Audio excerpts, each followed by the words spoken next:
Budget Committee Chairman Bernie Sanders is ready to get to work. In fact, he went on CBS News following Biden's inauguration to talk about some of the stuff that he's going to do. Take a look. Take a look at what's going on in our society today. When you have tens of millions of people who are struggling to put food on the table, to prevent themselves from being evicted, small businesses who are hanging in or going under, we got to act, and we have to act decisively. Now, I would hope that Republicans understand the severity of the crisis we're in right now. But if they do not, we have, as you know, budget reconciliation. Budget reconciliation is a Senate process that the Republicans use to give tax breaks to the rich. They use it to try to repeal the Affordable Care Act. Well, I'm going to be chairman of the Budget Committee. We're going to use it in a very different way, in a way that protects working families and the middle class, not just the rich. All right, so that's kind of an overview, right? Very, very general. But there's more.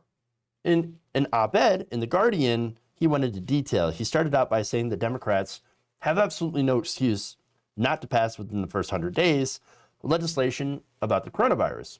So now, what I've been hearing is they're not going to pass anything related to coronavirus, the stimulus bill, until like March. What are you doing? What are you doing? Why wait? Technically, it's in the first 100 days, but boy, that's not good. That's waiting a little too long. People need stuff done now. Now, he also said that you should guarantee health care to everybody, provide universal paid family leave, medical leave to workers, and to get a $15 minimum wage on top of other priorities. And as he mentioned, he's got the power of being able to use budget reconciliation, which requires a simple majority instead of the 60-vote filibuster. But there's more. He said that's not enough. This year, we must also pass a second reconciliation bill that deals with major structural changes that our country desperately needs. Ultimately, we must confront the grotesque level of income and wealth inequality and create a country that works for all and not just few. Americans should no longer be denied basic economic rights that are guaranteed to people in virtually every other major country. There is no reason that Joe Biden could not sign into law two major bills that will accomplish most of the goals I listed above within the first 100 days of the new Congress. We cannot allow Mitch McConnell and the Republican leadership to sabotage legislation that would improve the lives of millions of working Americans and is widely popular. If the Republicans could use the reconciliation process to protect the wealthy and the powerful, we can use it to protect working families, the sick, the elderly, the disabled, and the poor. In fact, he's going to talk more about this. There's another clip from that same CBS interview. Let's take a look. And what is absolutely imperative now is that the Congress show the American people we can walk and chew bubblegum at the same time. In other words, we can impeach Trump, we can allow Biden's nominees to have hearings and be appointed, and most importantly, we deal with the crises facing working families all over this country. So we have got to move forward in an unprecedented way. As the incoming chairman of the Budget Committee, I'm going to do my best to make that happen. Do you believe this will be a progressive administration? Yes, I do. And I think the reason for that is that the people are demanding action. You got 92 million people without any health insurance in the middle of a pandemic. You got millions of people unemployed. You got people who are worried about being evicted from their homes. You got people working at starvation wages. The times call out for bold action on the part of the Congress, for a willingness for us to stand up to powerful special interests who want to maintain the status quo. That's what we got to do, and we got to do it quickly. All right. Now, one of you asks, by the way, what is the point of impeachment? Trump is gone. Well, for one, it's about accountability, but okay, you might not care about that. The other part is basically ending the taxpayer money that's going to go to Donald Trump and preventing him from running in 2024. So for one, I don't think he should get a dime of taxpayer money. Seriously, after what he did to the country, after the state that he left it in, I'm perfectly fine with getting taxpayer money taken away from him. No more Secret Service, no more presidential pension, nothing like that. He's undeserving, no health care. If he wants health care, go out in the free market and get it. or just wait for Bernie Sanders to pass Medicare for all, which would be great. Yeah, I think that, you know, we should absolutely impeach him. Totally fine. But anyway, so now that said, we've got some obstacles. All right, there's some obstacles to doing this stuff, and it's not going to be from Republicans. Oh, sure, of course, Republicans hate all this stuff. They hate all good things, and they would never vote for it. Okay, never vote on any paid leave or anything like that. Not without, of course, massive concessions like more tax cuts for the rich. Sure. All right. In fact, Mitch McConnell, he wants to keep the filibuster. Now, I talked about how there was a power sharing agreement that was going to happen in the Senate, and how the talks kind of fell apart because Mitch McConnell says, like, well, I'm not going to have any agreement unless I can keep the filibuster.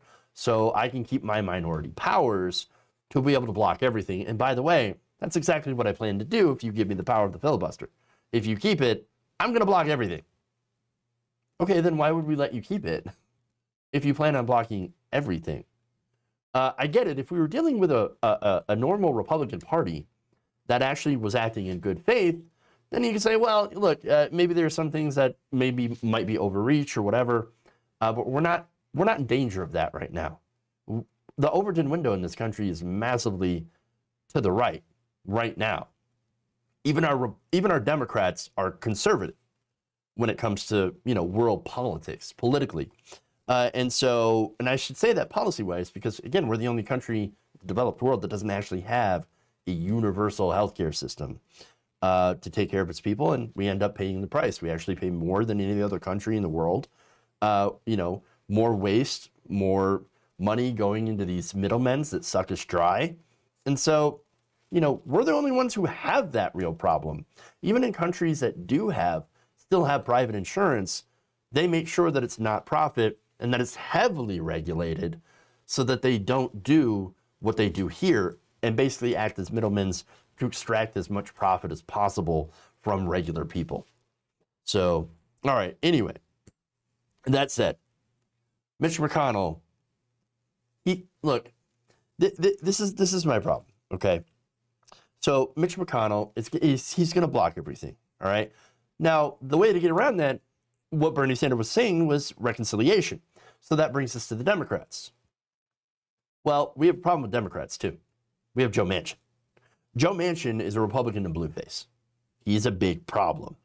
And of course, the general sheepishness of most Democrats in their refusal to wield the power that they're given effectively is another problem. The other possible issue is Joe Biden himself. He doesn't necessarily want to make any sort of fundamental change, all right? That nothing will fundamentally change. So he's going to keep things generally the same, bring it back to more of an Obama type of level, all right? An Obama type of administration, Obama 2.0, basically.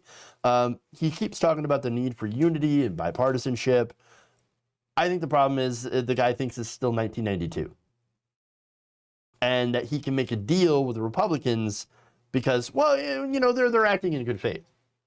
No, I can tell you that most elected Republicans right now do not act in good faith. They don't. Especially when you consider the last time we had a Democratic president, Mitch McConnell used a filibuster to do unprecedented obstruction just for political reasons. There weren't policy reasons. It's just, no, I don't like you. I don't like Barack Hussein Obama. I want to make you a one-term president, so I'm just going to block everything that you do, no matter what it is. And you guys can reach out as much as you want. Doesn't matter. I'm going to block you. And that's what happened. All right? He tried to basically block all of Obama's agenda. And of course, when Democrats did have the House and the Senate early on, they were able to pass things, but only through a party line. So now the thing is, that's exactly what we're going to see. That's exactly what we're going to see. All right? Unless the Democrats actually do use budget reconciliation to try to pass some of the Sanders agenda. And if they do, guess what? The party would benefit and the American people would benefit too. Imagine using a winning strategy. I mean, come on. You just have to be afraid, stop being afraid of what Republicans will say about you when you do this, because they're never going to be nice to you. Republicans will figuratively beat you with a stick every time you get into power and every time you try to do something with that power. So stop trying to take the high road and just govern, and govern effectively. If you do that, the majority of the people are going to be with you because you are showing the majority of people that you are with them. And when you do that, well, that has good political ramifications as well. If you enjoyed this video, please give us a like and share with your friends. You can subscribe and help out the channel by becoming a patron. It's patreon.com/Jeff Waldorf, or you can become a channel member as well by hitting the join button below.